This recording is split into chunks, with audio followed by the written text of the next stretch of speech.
Les nouvelles solitudes, c'est par cette appellation qu'une psychiatre définit en fait une forme de solitude dans une société de l'hypercommunication. C'est-à-dire qu'on trouve des gens qui ne voient plus que leur famille deux, trois fois par an, et cela pour à peu près 55% des Français. Et puis bon, il y aurait 4 millions de Français qui se déclarent seuls. Et parmi ces 4 millions, il y aurait 2 millions en fait qui seraient seuls au fait d'avoir rompu au niveau familial. C'est vraiment terrible la solitude. Moi-même, j'ai une expérience assez longue de la solitude. J'ai vécu au village vraiment seul, avec quelques amis. Et depuis que Nathalie est arrivée, ça m'a complètement changé parce qu'elle elle est très sociable. Elle a besoin de communiquer et elle en souffre un petit peu en fait au village parce que bon, elle rencontre peu de gens au village même, mais elle s'occupe bien quoi dans la maison. Alors ces nouvelles solitudes, comme l'appelle ce psychiatre, c'est paradoxal parce que on vit dans un monde de l'internet, du mobile, du portable,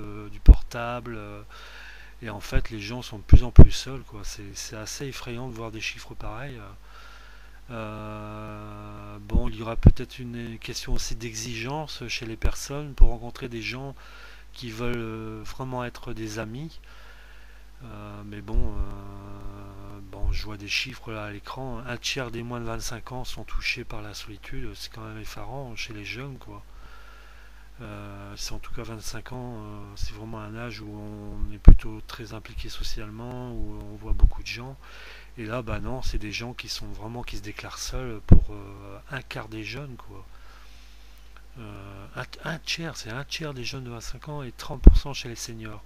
Et chez les seniors, justement, on retrouve beaucoup de gens qui, après la retraite, pour certains même qui sont quinquagénaires, et bah, ils sont mis de côté, quoi. Ils sont mis de côté et puis ils se retrouvent seuls, quoi. Et à un moment, j'avais été dans un groupe SOS de type SOS Amitié pour rencontrer des gens, me faire des amis. Et en fait, beaucoup de personnes autour de la table évoquaient des problèmes psychologiques ou des problèmes d'alcool ou des problèmes de comportement là ou ceci ou cela. En fait, avec des gens avec des problèmes intérieurs, je ne vais pas donner suite. Puis après, je m'étais ouvert vers les petits frères des pauvres dans les années 90. Là, j'ai rencontré pas mal de bénévoles que j'ai perdu de vue. Et puis, je suis tombé malade, ça n'allait plus, quoi. Et bon, bah maintenant, je dirais que moi, je suis quand même quelqu'un d'assez solitaire au fond de l'âme, hein. Mais je déteste pas de rencontrer des gens. Et demain, ça sera l'occasion à la fête dans mon école, fête de fin d'année, de rencontrer un peu tout le monde autour de la table, autour de la musique. Et ça sera vraiment sympa.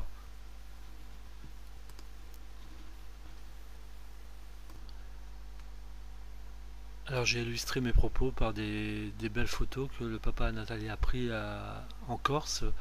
C'est une invitation à l'évasion et puis à rencontrer d'autres paysages que le sien que l'on habite en HLM ou ailleurs. Puis une expression d'évasion quoi, vraiment exotique. Ah, c'est des photos de la Corse.